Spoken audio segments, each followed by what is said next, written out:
Ο Γιάννης Γεωργούσης και ο Χρήστος Τσολακίδης συναντούνται ξανά σε αυτή τη γειτονιά της Τούμπας στη Θεσσαλονίκη. Για πρώτη φορά, μετά από 23 χρόνια, διηγούνται απόψε στη κάμερα της εκπομπής το περιστατικό που σημάδεψε τη ζωή τους. Μία τυφλή, σύμφωνα με τους ίδιους επίθεση, που στοίχησε τη ζωή σε δύο νέους φίλους τους και σημάδεψε τους ίδιους για πάντα.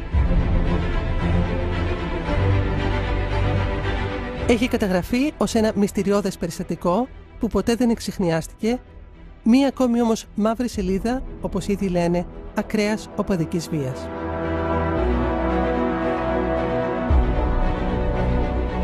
Ήταν Απρίλιος του 1991. Οι 4 νεαροί φίλοι, οπαδοί του ΠΑΟΚ, επιστρέφουν με αυτοκίνητο στη Θεσσαλονίκη από την Αθήνα μετά από το τελικό μπάσκετ της ομάδας τους με τον Πανιώνιο. Για τους 4 φίλους, αυτό θα ήταν μία ακόμη εκδρομή για την αγαπημένη τους ομάδα. Δεν ανήκαν, όπως λένε, στους οργανωμένους. Δεν ακολούθησαν τις οργανωμένες εκδρομές. Είχαν όμως συναίσθηση του τι συνέβαινε, γι' αυτό και είχαν αποφασίσει να μην έχουν διακριτικά της ομάδας στο αυτοκίνητο. Το φοβόμασταν, αφήσαμε τα μάξι μακριά από το γήπεδο, δεν είχαμε όρεξη για φασαρίες κτλ. Ξεκινάμε από την Αθήνα χωρίς κασκόλ. Και ήμασταν λίγο στεναχωρημένοι, ρε παιδί μου, από το αποτέλεσμα του αγώνα.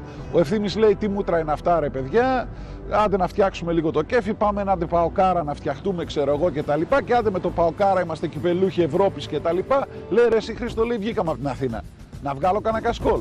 Εντάξει, ρε παιδιά, είμαστε στην Εθνική Οδό. Δηλαδή, πού πάει το μυαλό σου ότι θα προκαλέσει κανέναν άμα βγάλει ένα κασκόλ έξω.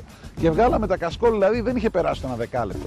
Βγάλαμε τα κασκόλ και μέσα σε 5 λεπτά έγινε αυτή η ιστορία. Δηλαδή, αυτοί οι άνθρωποι βγήκανε για να κυνηγήσουν παοξίδες. Πώς βγαίνεις να κυνηγήσεις μπεκάτσες.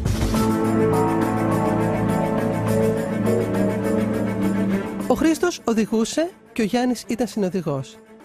Οι δυο τους φίλοι, ο Κωστής και ο Ευθύμης, καθόντουσαν στο πίσω κάθισμα.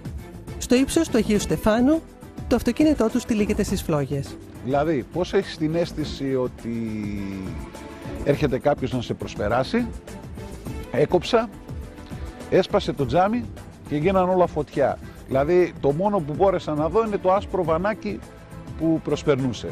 Τους φώναξα, λέω: παιδιά, εγώ θα το σταματήσω το αμάξι, ανοίχτε τις πόρτες να βγούμε. Έπιασα το τιμόνι, φρενάρισα, άνοιξα την πόρτα μου, κυλίστηκα, έσβησε η φωτιά από πάνω μου, βλέπω ότι βγήκε ο Γιάννης, βλέπω ο Κωστής και ο Ευθύμης είναι μέσα. Και δεν είναι απλά μέσα, προσπαθούν να σβήσουν τη φωτιά από πάνω τους. Δηλαδή δεν ήταν στην πόρτα προσπαθώντας να την ανοίξουν, γυρίζανε μέσα όπως γυρίζει στη σούβλα. Προσπάθησα να ανοίξω την πίσω την πόρτα, αλλά επειδή το χέρι ήταν ήδη κατεστραμμένο από το τιμόνι και από τη φωτιά, κόλλησε πάνω στην πόρτα. Ευτυχώς κάποια από τα αυτοκίνητα που σταμάτησαν ήρθε με τον πυροσβεστήρα, μου χτύπησε το χέρι με τον πυροσβεστήρα και λέω: τα παιδιά. Μου λέει: φιλαράκι, τα παιδιά πάνε και ήταν να γλιτώσεις εσύ. Παιδιά, ούτε στο χειρότερο εχθρό μου. Δηλαδή είναι τρελό, είναι τρελό. Ένα φορτηγάκι πλησίασε το δικό μας αυτοκίνητο.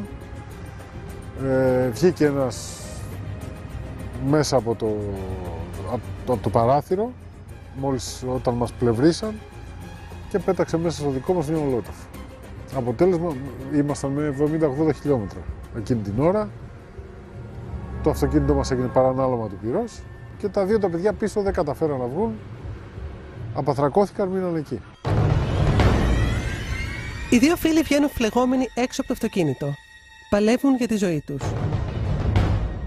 Δεν μπορούσα να σβήσω τη φωτιά από πάνω μου. Έβγαλα τα ρούχα μου. Ευτυχώς βρέθηκαν κάποια παιδιά μου, βγάλαν και τα παπούτσια.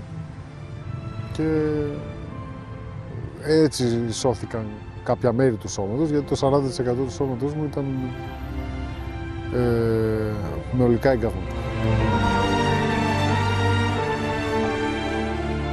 Ακολούθησαν μήνες νοσηλείας στην εντατική. Εγχειρήσεις η μία πίσω από την άλλη, 14 στο σύνολο έχω κάνει εγώ. Τα χέρια είναι καμένα, ολικά το ένα, το πρόσωπο είναι καμένο, τα πόδια είναι κάτω καμένα. Στο σώμα δεν είναι τα χέρια και το πρόσωπο. Ό,τι ήταν ακάλυπτο δηλαδή στην ουσία. Στο νοσοκομείο εγώ ήμουν περίπου από τον Απρίλιο μέχρι τον Αύγουστο, Ιούλιο, γύρω στους 3-4 μήνες. Ο πρώτος 1,5 ήταν στην εντατική και οι υπόλοιποι έξω.